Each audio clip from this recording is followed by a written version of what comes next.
अध्यक्ष महाराज, खर तर चंद्रपूर जिल्हा महाराष्ट्राच्या शेवटच्या टोकावर असणारा जिल्हा आहे. अतिशय विपुल वनसंपदा असणारा जिल्हा, जगातले सर्वात जास्त वाघांची संख्या असणारा जिल्हा आणि पर्यावरणावर प्रेम करणारे अध्यक्ष महाराज नागरिक असणारा जिल्हा. अध्यक्ष महाराज, हे आमचं सौभाग्य आहे की या जिल्ह्याच्या बल्लारपूर डेपोमधून अध्यक्ष महाराज आपल्या सर्वांना आणि विशेष करून महाराष्ट्राला अभिमान वाटावा अशा पद्धतीचं टिकवूड या देशामध्ये अध्यक्ष महाराज या जिल्ह्यातून बल्लारशा डेपोतून गेलाय.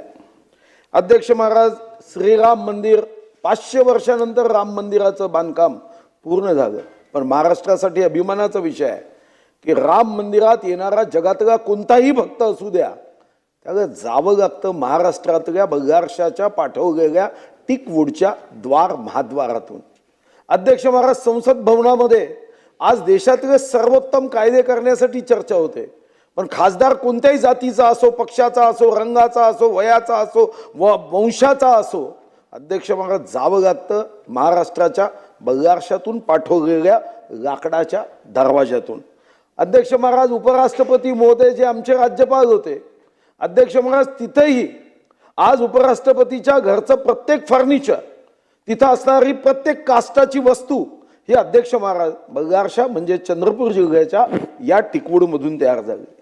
जगातले अनेक प्रदर्शनी, जगातले अनेक मोठी मोठी लोक ज्या भारत मंडपम मध्ये येतात, त्या भारत मंडपम मध्ये सुद्धा लाकूड मात्र हे आमच्या महाराष्ट्राचं आहे, आमच्या वन विभागाचं आहे, आमच्या FDCMचं आहे आणि माझ्या मतदारसंघाचं आहे.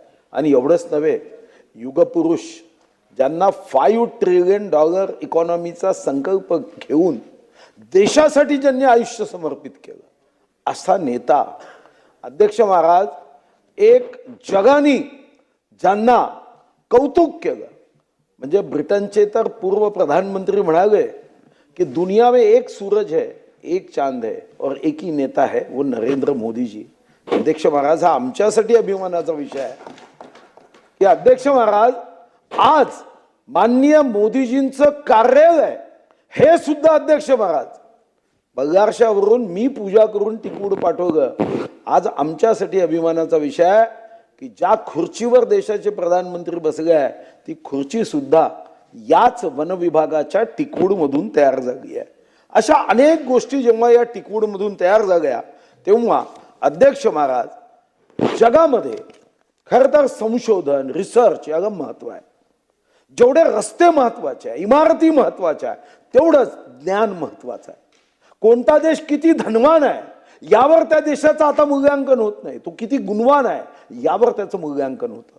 म्हणून संयुक्त राष्ट्रसंघाने सुद्धा आता ग्रॉस डोमेस्टिक प्रोडक्ट GDP वर आपलं लक्ष केंद्रित केलं नाही, पर कॅपिटा इन्कम वर केंद्रित केलं नाही. आता संयुक्त राष्ट्रसंघ म्हणतं की आपला आनंद, हॅपीनेस इंडेक्स किती आहे, आणि हा हॅपीनेस इंडेक्स येतो हा आपल्या ज्ञानातून येतो. असं म्हणतात की धनवान माणसाला महागड्या गादीवर झोप येत नाही, पण गुणवंत आणि ज्ञानवान असेल तर दगडाच्या उशीवरही झोप येतं. मग या ज्ञानासाठी हे जे लाकूड आहे, या लाकडाच्या संदर्भात माननीय मंत्री महोदयांना माझी मागणी आहे, मी मुख्यमंत्री महोदयांना आग्रह केला की 6 जेव्हा अर्थसंकल्प मांडला जाईल तेव्हा बल्लारपूर येथे टिंबर म्युझियम व झायगरियम स्थापन करण्याची घोषणा करावी. आणि याचं साधं कारण आहे, तिथं असणारं एक राम लक्ष्मण नावाचं एक लाकूड आहे अध्यक्ष. हे राम लक्ष्मण नावाचं लाकूड यांनी तर इतका इतिहास पाहिला आहे. ते जेव्हा अचानक एका वादळामध्ये पडलं तर तिथं आपण ते ठेवलं. सध्या त्याची सुरक्षा आपण करतो, अनेक लोक ते पाहायला येतात. पण अध्यक्ष महाराज, जगामध्ये या संदर्भामध्ये जेवढी काळजी घेतली जाते ती काळजी आपणही घेतली पाहिजे. वक्त बदल गया है. AI मध्ये, ज्ञानामध्ये आपला देश माननीय मोदीजींच्या नेतृत्वामध्ये वेगाने पुढे जात आहे. पण एक अकेला थक जाएगा साथी हात बढ़ाना. मग महाराष्ट्राने सुद्धा आपल्या बल्लारशामध्ये जसं institute of food science and technology बंगलोरमध्ये आहे, फॉरेस्ट रिसर्च इन्स्टिट्यूट 1906 ला अध्यक्ष महाराज देहरादून मध्ये झाले. जर्मनी जिथं जंगल थोडं कमी आहे पण तिथेही ट्युनियन इन्स्टिट्यूट ऑफ फूड रिसर्च आहे, आम्ही इन्स्टिट्यूट आहे FPRL. अध्यक्ष महाराज, आमची माननीय मंत्री महोदयांना एक मागणी आहे की शेवटी हे जंगल जे आहे याची माहिती आता धीरे धीरे जेव्हा आम्ही ग्लोबल वॉर्मिंग आणि क्लायमेट चेंज हा विषय जगात मांडला जातोय अध्यक्ष महाराज, राज्य सरकार सुद्धा मोठ्या प्रमाणावर वृक्ष लावण्यासाठी पुढाकार घेत आहे. वर्तमानपत्रातून मी मंत्रिमंडळात माननीय मुख्यमंत्र्यांचं स्टेटमेंट ऐकलं की आपण मोठ्या प्रमाणावर राज्यात झाडं लावली पाहिजे. पण झाडं लावत असताना या मातीमध्ये झाडाचं बीजारोपण करत असतानाच समाजामध्ये, समूहामध्ये, वर्गामध्ये, विविध जातीमध्ये, तरुणांमध्ये, तरुणींमध्ये, विद्यार्थ्यांमध्ये, विद्यार्थिनींमध्ये या पर्यावरणाच्या मानसिकतेचंही बीजारोपण केलं पाहिजे. आणि हे करण्यासाठी हे जे प्रस्तावित टिंबर म्युझियम आहे, हे जे झायलेरियम आहे, 65 हेक्टर जमीन ही त्या बल्हारशा शहरामध्ये आहे, जी 1 सप्टेंबर 1918 पासून इंग्रजांच्या काळापासून कार्यरत आहे. अध्यक्ष महाराज, या ठिकाणी हे एक आदर्श टिंबर म्युझियम तयार करावं. एक आम्ही याचं प्रेझेंटेशन माननीय मंत्री महोदयांना पाठवलं आहे. अध्यक्ष महाराज, या प्रेझेंटेशन मध्ये जो या संदर्भातला आमच्याकडे जीवाश्म आहे, सिरोंच्या मध्ये जीवाश्म आहे, भामरागड मध्ये आहे, आणि एवढ्या मोठ्या प्रमाणावर आता तिथं आयर्न ओर निघताय, स्टील हब आपण म्हणतोय, पण तिथं अध्यक्ष महाराज जे जीवाश्म निघताय ते कुठेतरी कचऱ्यात पडून असतात. मग आपल्याला ते जीवाश्म तिथं ठेवता येईल? लाकडापासून तयार होणाऱ्या वस्तूंची माहिती आज नाही आहे. खरं तर आमच्या अगोदर वृक्ष संपदा होती, वृक्ष सृष्टी आमच्यापेक्षा जुनी आहे. 456 कोटी वर्षाच्या पृथ्वीच्या इतिहासात सर्वात शेवटच्या आम्ही आहोत. अध्यक्ष महाराज, आम्ही सृष्टीचे मालक झालो आहोत. खरं तर वृक्ष सृष्टी ज्या दिवशी संपेल त्या दिवशी मनुष्य सृष्टी आपोआप संपणार आहे. पण मनुष्य सृष्टी संपली तरी वृक्ष सृष्टी संपणार नाही आहे. पण अध्यक्ष महाराज, या संदर्भामध्ये या लाकडाच्या संदर्भातले असणारे समज गैरसमज टेक्नॉलॉजीचा उपयोग करून, AI चा उपयोग करून हे एक म्युझियम, हे झायलेरियम ज्यामध्ये लाकडाचा परिचय असेल, त्याचं वर्गीकरण असेल. आज आमच्या महाराष्ट्रामध्ये 32 प्रजाती वृक्षांच्या अशा आहे ज्या जगात नाही, आता आमच्या महाराष्ट्राच्याही नष्ट होत आहे. मग या सर्वांच्या संदर्भामधली माहिती असेल, याच्या संदर्भामधला रिसर्च असेल, अशी सारी हे एक अत्याधुनिक, कारण महाराष्ट्राला इन्स्टिट्यूट नाही. खरं तर जेव्हा प्रभू रामाच्या मंदिरासाठी स्वतः पंतप्रधान महोदयांनी बैठक घेतली तेव्हा पंतप्रधान महोदय असं म्हणाले की मला हे मंदिर कमीत कमी 1000 वर्ष टिकेल असं करायचं आहे. त्या संदर्भातला अभ्यास झाला. पण जेव्हा या मंदिराला लाकूड कोणतं वापरायचं यासाठी सर्व देशातल्या विविध राज्यांमधलं लाकूड त्याचा अभ्यास करायला देहरादूनच्या वूड रिसर्च सेंटरला सांगितलं. आणि हा महाराष्ट्रासाठी अभिमान आहे, हा आमच्यासाठी अभिमान आहे की ज्या विदर्भामध्ये दशरथ राजाचे आई म्हणजे प्रभू रामाची आजी राजा आजची पत्नी इंदुमती ही विदर्भाची आहे. आम्हाला त्याच विदर्भाच्या भूमीला प्रभू राम म्हणजे विदर्भाच्या भूमीचे नातू, त्यांची सेवा करण्याची संधी मिळाली. चंपतरायजींनी पत्र पाठवलं की 1000 वर्ष टिकेल ही शक्ती असणारी टिकवूड कुठं असेल तर ती छत्रपती शिवाजी महाराजांच्या या महाराष्ट्राच्या भूमीत आणि गोंड राजा असणाऱ्या बल्हारशा म्हणजे माझ्या विधानसभेच्या भूमीत 1000 वर्ष टिकेल. म्हणून अध्यक्ष महाराज, खरं तर कितीतरी देशामध्ये अशा तुटक्या फुटक्या गोष्टी सुद्धा प्रचंड खर्च करून संरक्षित केल्या जातात. पण आम्ही मात्र अध्यक्ष महाराज याचा विचार करत नव्हतो. पण सुदैवाने महाराष्ट्रामध्ये आज या सर्व बाबींचा की महाराष्ट्र आर्थिक शक्तिशाली व्हावाच, सामाजिक दृष्टिकोनातून प्रगतीच्या मार्गावर जावा, आध्यात्मिक दृष्टिकोनातून प्रगतीच्या मार्गावर जावा, विज्ञानाच्या दृष्टीने प्रगतीच्या मार्गावर जावा असा विचार करून माननीय देवेंद्रजीच्या नेतृत्वामध्ये आपण अनेक गोष्टी करतोय. आणि मग याला सुद्धा हे ॲडिशन करण्याची आवश्यकता आहे. मला विश्वास आहे की या ऐतिहासिक सांस्कृतिक शहरामध्ये जी विपुल वनसंपदा आहे यासाठी मी डिटेल जरी प्रोजेक्ट रिपोर्ट इथं वाचू शकलो नाही तरी माननीय मंत्री महोदयांना माझा आग्रह आहे की ही संधी असते आयुष्यामध्ये ज्ञानाचं एखादं केंद्र उभारण्याची. आणि मला विश्वास आहे ज्यांचं नाव गणेश आहे, गणेश हा विद्येची देवता म्हणून प्रसिद्ध आहे, आपण त्यांचा मान करतो. मग गणेशजींना माझा आग्रहाची मंत्री महोदयांना आग्रह आहे की तुम्ही हे विद्येसाठी ज्ञानासाठी जे आम्ही म्युझियम झायलेरियम उभं करण्याची मागणी करतोय आणि खूप खर्च नाही आहे, काय 150 कोटी 60,000 कोटी आपण व्याजात देतो वर्षाला, 60,000 कोटी. तर त्या ठिकाणी 150 कोटीचं म्युझियम झायलेरियम ज्ञान देणारं केंद्र आपण केलं तर मी विश्वासाने सांगतो की या 150 खर्चातून उद्या 1.5 लाख कोटी कमवणारे तरुण विद्यार्थी ज्ञानवान होईल, गुणवान होईल, ऊर्जावान होईल आणि महाराष्ट्राच्या प्रगतीमध्ये जय भवानी जय शिवाजी म्हणत या महाराष्ट्राला देशाचा नव्हे तर जगामध्ये सुद्धा एक अतिशय गौरवशाली स्थान प्राप्त करता येईल. आणि म्हणून माननीय मंत्री महोदय, वेळेच्या अभावी मी जरी बोलू शकलो नाही तरी आपल्याला पहिल्यांदा धन्यवाद की बाकी मंत्र्यांसारखी आपण पाठ न दाखवता या अर्धा तास चर्चेमध्ये उपस्थित राहिलात. अनेक मंत्री अनेक चर्चेमध्ये पाठ दाखवली, पण पहिलीच चर्चा पहिलीच मांडली, पुढे न जाता ही चर्चा झाली.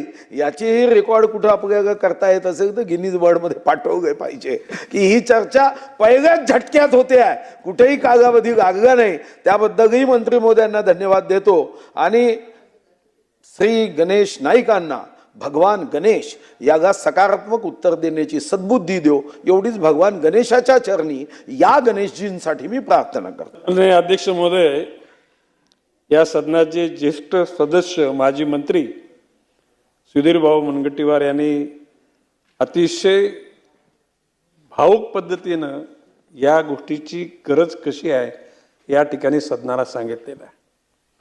त्यांनी या अर्धा तास चर्चा उपस्थित करताना पुराणाचा दाखला दिलेला आहे आणि ती गोष्ट खरी आहे की श्री प्रभू रामचंद्राचे आजोलच बल्लालपूर आहे. आणि अशा परिस्थितीमध्ये मगाशी त्यांनी वर्णन केलं की डेहराडूनमध्ये असलेल्या लाकडाचं संशोधन करणाऱ्या संस्थेनं महाराष्ट्रातल्या बल्लापूर मधला सागाचं लाकूडच या देशामध्ये अतिशय उत्कृष्ट आहे असे सर्टिफाय केलं. आणि त्याने उदाहरण दिल्याप्रमाणे आपल्या संसदेचं फर्निचर, राम मंदिराचा फर्निचर सगळ्यात जास्त म्हणजे एकूण सगळ्या कमानी हे त्याच लाकडामधून बनवले आहेत, हे सुधीर भाऊने अतिशय भावुकतेने सांगितलेलं आहे आणि त्यांच्या मताशी मी सहमत आहे. शेवटी आजच्या अर्धाचा चर्चेचा उद्देश असा आहे की टिंबर म्युझियम आणि झायलेरियम स्थापन करणं. मी एका शब्दात सांगतो, हे होणार कुठल्याही परिस्थितीमध्ये. सुधीर भाऊ तुमची जी आणि या 150 कोटींनी जर का उद्याला ते बघण्यासाठी त्या ठिकाणी देशातले तरुण पर्यटक जातील तर सगळ्यांच्या मनाचं पारणं फिटेल. अध्यक्ष महोदय, सुधीर भाऊंच्या भावनेला पाठिंबा देताना मी एवढंच म्हणतो की सुधीर भाऊ एकदा या सदनामधून बोलले की चंद्रपूर जिल्ह्यामध्ये त्यांनी उत्कृष्ट पद्धतीनं MIDC कडून जागा घेतली 10 एकर आणि त्या ठिकाणी फर्निचर निर्माण करण्याचं त्यांनी उद्दिष्ट ठेवलं. दुर्दैवानं तिथं फंड्स मिळत नव्हते. मी सुधीर भाऊंना बोललो, सुधीर भाऊ तुमच्या मनातली इच्छा पूर्ण करेन आणि त्याकरता जितके पैसे पाहिजे होते तेवढे पैसे डायव्हर्ट झालेले आहेत.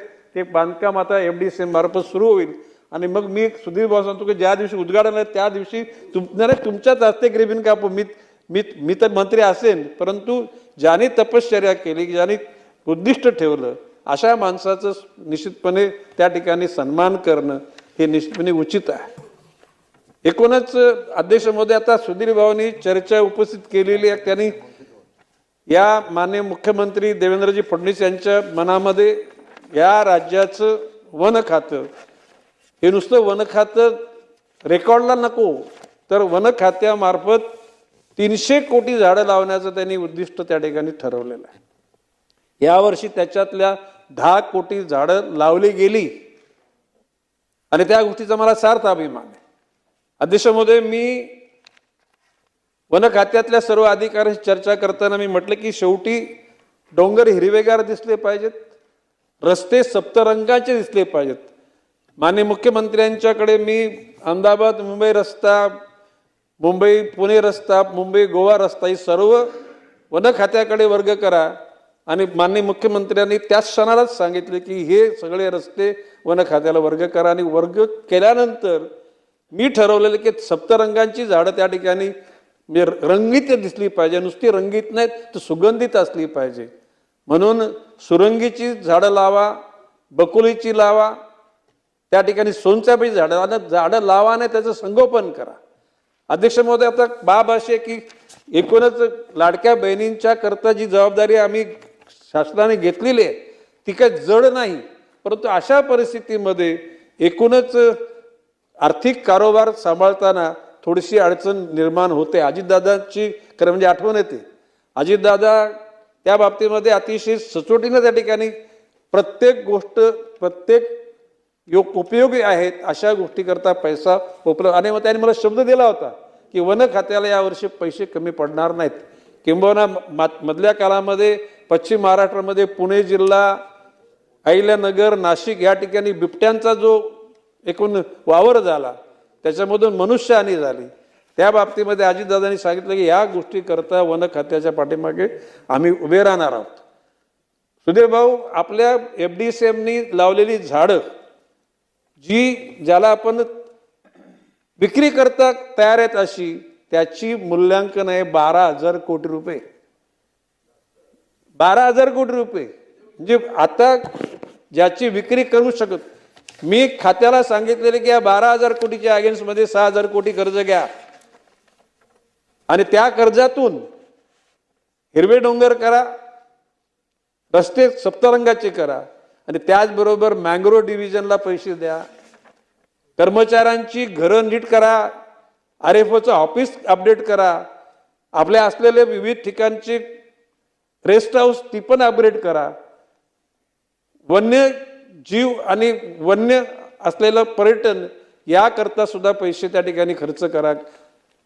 त्या ठिकाणी असलेल्या अधिकाऱ्यांना गाड्या चांगल्या द्या, त्यांना शस्त्र द्या आणि निश्चितपणे लवकरात लवकर एक साधारण 2-4 महिन्याच्या आतमध्ये मंत्रिमंडळासमोर प्रस्ताव जाईल की ह्या FDCMच्या असलेल्या प्रॉपर्टीच्या अगेन्स्ट 6,000 कोटीचं कर्ज घेण्याची आम्हाला परवानगी द्यावी. आणि मी विश्वासाने सांगतो ती परवानगी मिळेल.